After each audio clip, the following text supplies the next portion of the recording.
I had to drink water for today's video because it's a bit emotional for me because so do you ever feel like you're stalked, or have you ever felt like you're stalked? Do you ever feel like you're in a race and the people you started the race with, they've gone ahead of you while you're still at the starting line?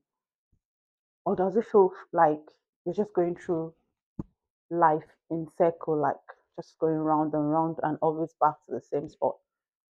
I must say that it's actually a very frustrating space to be. And I was at that point too a few years ago, some years ago, career wise, actually. So in my career, I just practically felt like I was just stuck.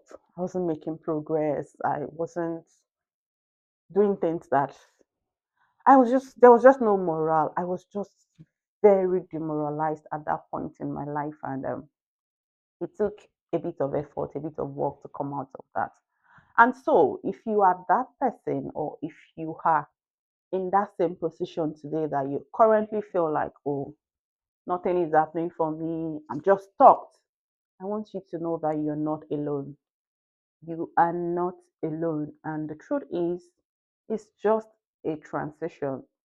I always like to say that it's actually a feeling. And I think I'm right to say it's a feeling. It's a feeling.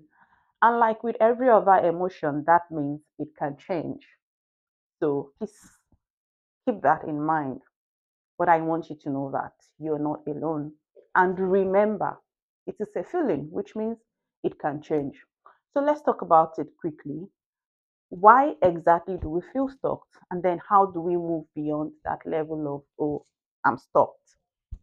I think for me, the number one reason why people feel stuck is comparison. Comparison, they say, steals joy. And I cannot but agree with that thing. Comparison makes us feel like I'm stuck. When we compare ourselves to another people, we are putting pressure on ourselves. And then we are measuring ourselves by a standard that, I don't know, maybe does not exist. Am I saying not to be motivated by others? No. To be motivated is different from comparing.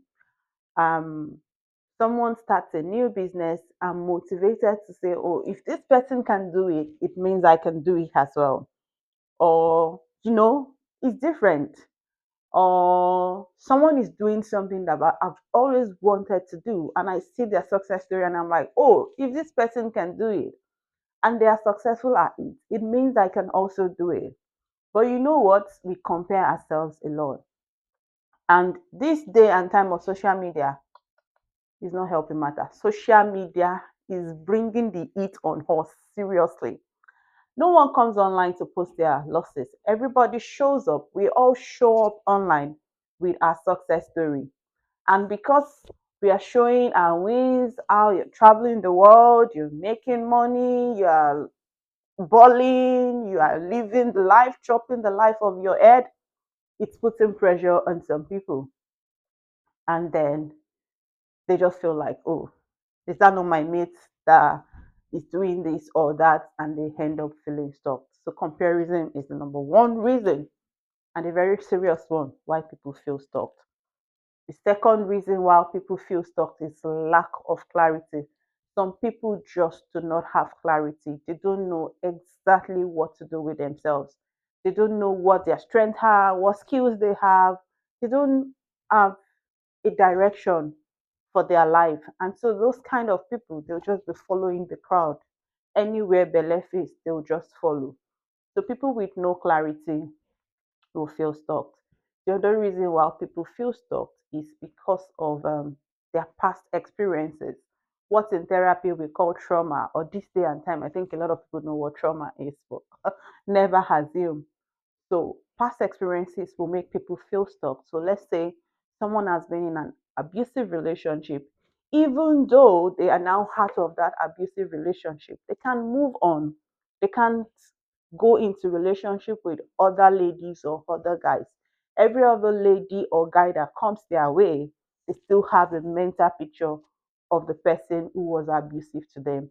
And so they cannot get into another relationship, or they even go into another relationship, and that fear is still there. We see how past experiences keeps people stuck. The third reason why, the number four reason why people feel stuck is self doubt and limiting beliefs. So if someone have grown up and all they have heard all their lives are negative thoughts, negative talk, talking constantly being talked down, they will definitely those words will begin to form their beliefs about themselves. And those are the voices that will keep ringing in their head. And they will definitely self doubt themselves. So self doubt, limiting beliefs are also responsible for why people feel stuck. The final thing on my list today, by the way, this list is non exhaustive. These are just some of the reasons how I see that people get stuck based on my experience and my interaction with others.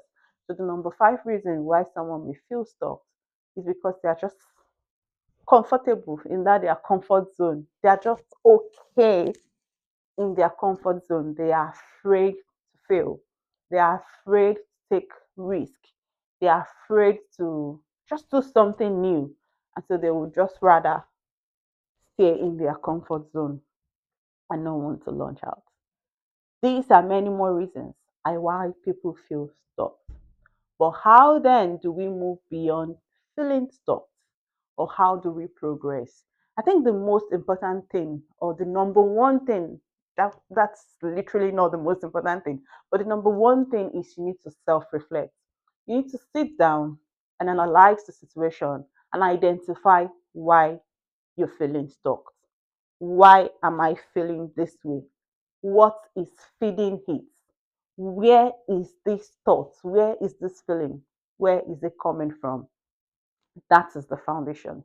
The moment you're able to identify that, I think half of the problem is solved, if you ask me. Because once you know the root cause of a problem, the next thing you're thinking is, then what is the solution? So you need to self reflect and identify what is feeding that thought. Why are you feeling that way? Where is it coming from? Is it because you're constantly on social media and you're comparing yourselves with the big names? Then you know exactly what to do. You know exactly maybe some pages to unfollow, or you just know exactly what to do at that point.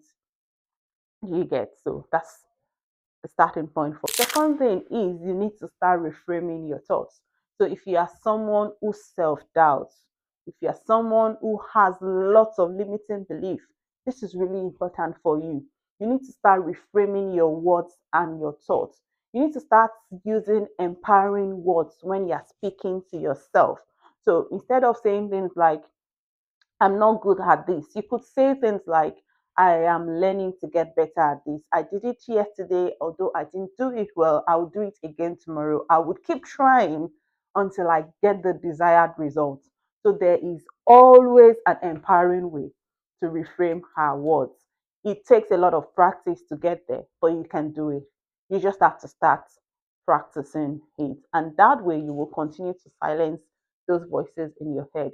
The other thing, the number three thing is you might need to get support. You might need to get professional help. You might need to lean on your circle of support. Wherever you know that you can get that genuine support that you desire, then you can lean on them for it.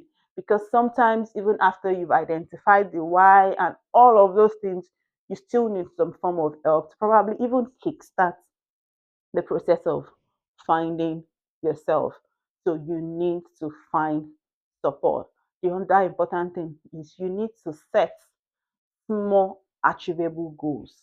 Don't just wake up one morning and say, let's say, I want to read 50 books in 1 year. There are people who do it. So if you are a person who has not been reading, you can't just wake up and say you want to read 50 books in 1 year. How? You have to start small. You need to start from your level. So you need to set small achievable goals. You could start by saying, let's say I want to read one book per month. And let's say the first book I pick is, say, 200 pages. So where I'm going to start is, how many pages of book, how many minutes per day, or how many hours per day can I commit to reading? Let's say 30 minutes. Okay. How many pages of book can I read in 30 minutes? let's say 10 pages. That means if I pick a book that is 200 pages, that means I need 10 days, 20 days, pardon me, to finish reading it. If I read 30 minutes per day at 10 pages in 30 minutes. That's how we break down our goals into small and achievable steps. So it's not so much about having that big goal. You need to make sure that that big goal, you can break it down into small achievable steps. The other thing, which I think is number 5 now, that is close to setting achievable goals is start. Take a step. Just start with what you have, with where you are. Let me sound like motivational speakers now. Yes. Start with what you have. Start with where you are. Just start. Take a step. So if you are someone, this is probably for people who have their comforts, who are okay with their comfort zone. You just need to start. You just need to take that little step to say, I want to do beyond this. So just start with what you have, with where you have, and all of that. So just start. The final thing, which I would probably say is the most important thing, is you need to pray. If you have a personal relationship with God, the better for you. Just take it to God in prayer. Ask God to help you. I like to say it a lot that the fatherhood of God is one that we we can never comprehend. He's always willing to listen to us. So take it to God in prayers. Be vulnerable with Him. I don't think there are I don't think there is anything that prayer cannot solve. So I'm not saying you will pray and then you go and sleep, because I need to bring a balance to that. Like we always say, prayer without works is dead. But what I'm saying is ask God for clarity. Ask God to help you. Ask God to take this burden off you. And then He will guide you. He will show you what exactly you need to do. I hope you find today's video helpful. And I hope this video encourages and inspires someone to know that whatever it is they are going through right now is just a phase and they can grow beyond it. Please do not forget to like, to comment, and to share. And more importantly, please subscribe to this channel so that you will always be notified every time a new video is being released. And please, if you know someone that today's video would inspire and encourage, please do well to share this video with them. Till I come your way again, keep winning.